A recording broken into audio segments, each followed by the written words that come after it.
Welcome to ChatterBox, our AI-powered data platform, where we make it easy to chat with your data and turn insights into business profits.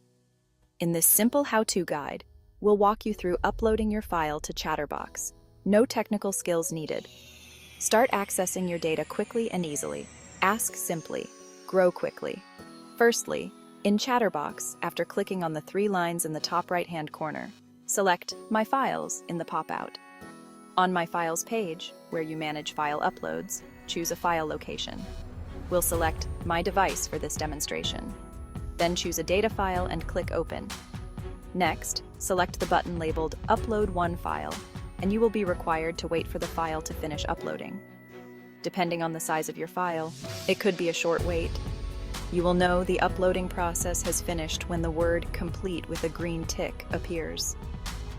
The final step in the process is you need to select the Analyze Data button and wait for ChatterBox to finish analyzing the data in your file.